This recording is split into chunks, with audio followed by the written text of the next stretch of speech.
Welcome to Gyeongju, a city on the southeastern coast of South Korea, popularly known for its historic landmarks that date back to 900 AD, a time when the ancient Silla kingdom ruled the area.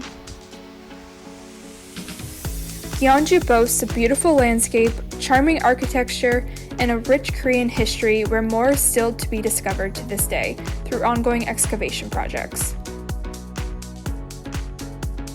Join us as we discover the top 10 attractions and sites in Gyeongju, where you'll learn lots about Korean history and be able to step back in time. First up is the Daereungwon tomb complex. At this complex, you can step back in time into the Silla era and learn about the people who were buried here and the relics they were buried with.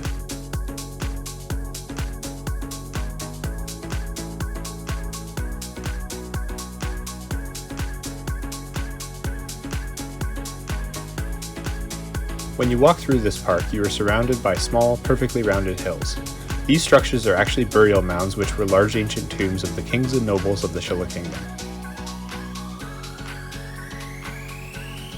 The notable tombs are that of King Michu, the 13th ruler of the Silla kingdom, as well as a tomb that was excavated and rebuilt and now holds a small museum inside where you can actually go in and view some of the belongings that the royals were buried with.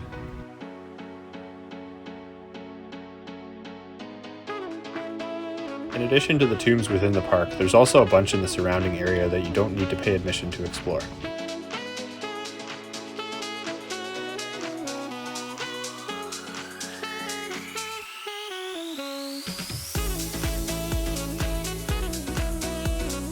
Number 2 is Cheomseongdae Observatory. This structure acted as an astronomical observatory during the reign of Queen Cheomseongdae, and is now widely known to be the oldest surviving astronomical observatory in Asia. The name of this observatory actually means platform of gazing at the stars.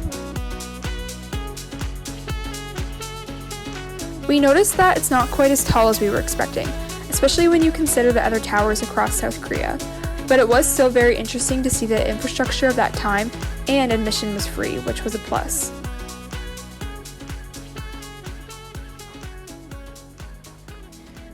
And that brings us to number 3, the Gyeongju Historical Site. Here we're referring to a more generalized area noted as the Gyeongju Historical Site. Here you'll find several different landmarks that make up the area, including more royal tombs, specifically the Namwol Royal Tomb, some of which are still being excavated to this day, as well as plains of ruins and the Daereungwon forest as some of the most noticeable landmarks.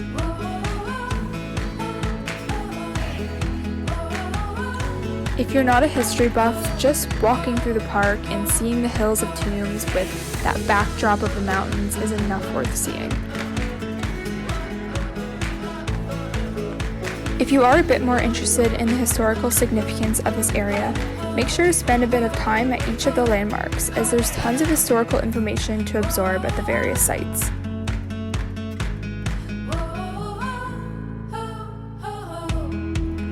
Number 4 is the local Confucian school and traditional Hanok village.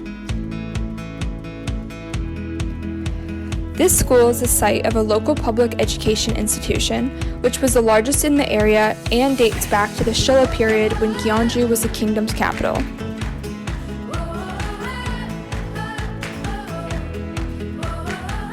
The grounds of the school were actually quite large in size, and there was a lot more to it than you'd expect, especially considering that there was no admission fee, which really shows the historical significance of the site.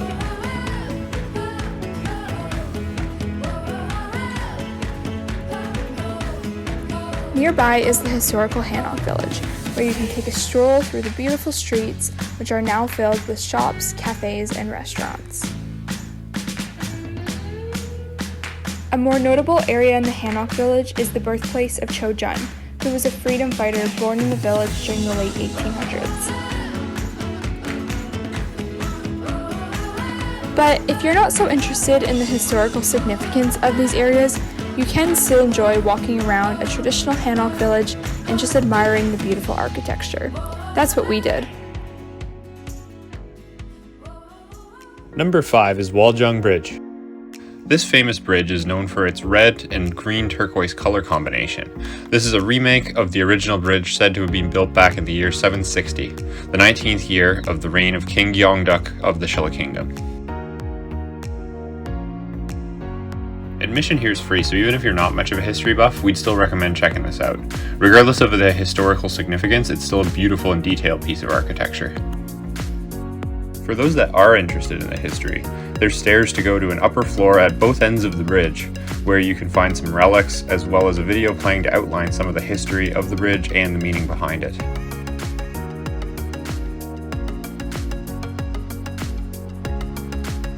Also next to the bridge is a stepping stone pathway to cross the river, which provides phenomenal views of the bridge for photos. It's also a lot of fun to step across.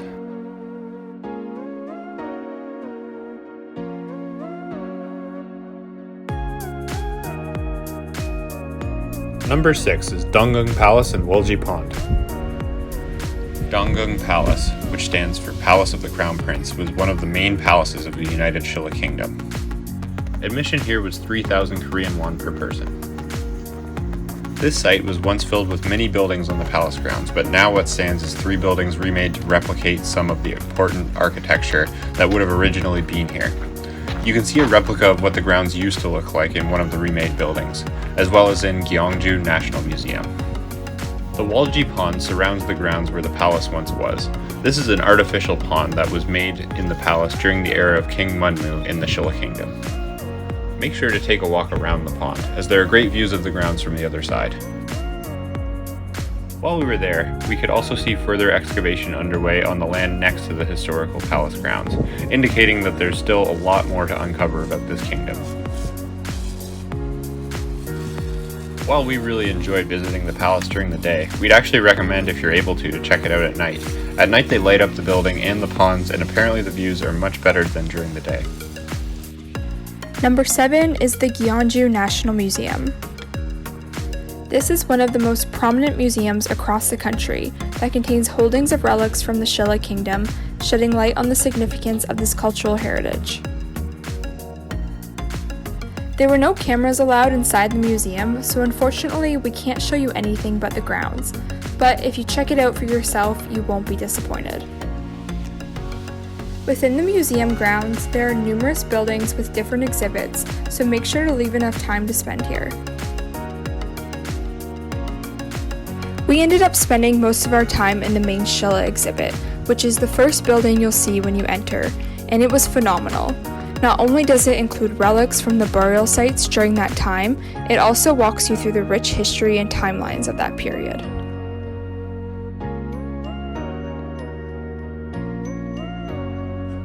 We also want to mention that admission to the museum and the grounds was free, making this a must-do. If you're into temples and historical architecture, number 8 is Bulguksa Temple, and this is a site you can't miss. Built between 751 and 774, this was the main Silla Buddhist temple. The temple has been destroyed and rebuilt multiple times. It was first destroyed in the 13th century by invading Mongols. Then, after being repaired, it was later destroyed in 1593 by the invading Japanese in the Imjin War. After this destruction, it was once again reconstructed, but in 1805 the temple fell into disrepair and was looted by robbers. It was not until the end of the Japanese colonial rule that the temple was restored to its modern form between 1963 and 1973. The Bulguksa Temple gives that real-life perspective of what a full temple ground would have looked like without just viewing the remains or pictures of it. A lot of the buildings on these grounds were also open to the public to step inside, view the Buddha statue or pray, whatever suits you the most, but no filming was allowed, so you'll have to check this out for yourself. This is definitely one of the more famous temples, and they also offer temple stays if that's something you're interested in. Admission was 6,000 Korean won per person, and this was about a 35-minute bus ride outside the main section of Gyeongju, but definitely worth a visit. Number 9 is Bunwangsa Temple in Hanyeongsaji Shrine District. We recommend this site for those that are more interested in the history of the Silla Kingdom. Bunwangsa is a temple complex from the old Silla era, with a stone brick pagoda in the center of the grounds that's said to be one of the oldest dated pagodas from the Silla kingdom. A pagoda is a symbolic monument enshrining the relics or remains of the Buddha. Within this site, you'll also find some other historical relics, such as a well and a pedestal.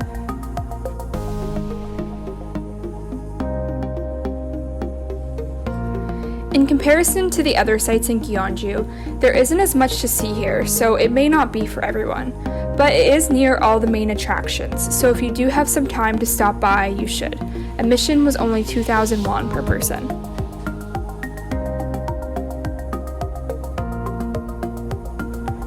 Outside of these temple grounds is the Hanok temple site and shrine district. This is mostly ruins and a museum with relics, if that's something that sparks your interest. We didn't end up spending too much time here, though.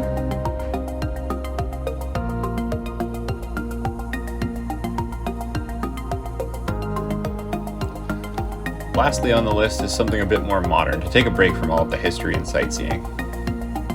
Number 10 is Gyeongju, which stands for Urban Village. Here you will find many small shops, restaurants, and cafes lined up along a main strip, as well as lots of hidden gems in the back alleyways. Whether it's coffee, ice cream, or bibimbap you're looking for, this neighborhood will have you covered.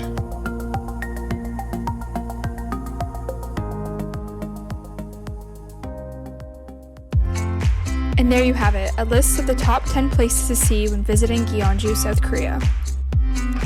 Before we end this video off, we also wanted to share a few other places that are not included in our top 10 list that might be of interest to you, which we weren't able to make it to. One is the Gyeongju East Palace Garden and Bomin Tourist Complex. 2 is Pusakjeonji Pavilion, and 3 is the Sakkuram Grotto. We would recommend spending at least 2 nights in Gyeongju to have at least 2 full days there and maybe more. Please let us know in the comments if there are any other places we missed in this list, and feel free to like and subscribe for more content like this. Goodbye for now!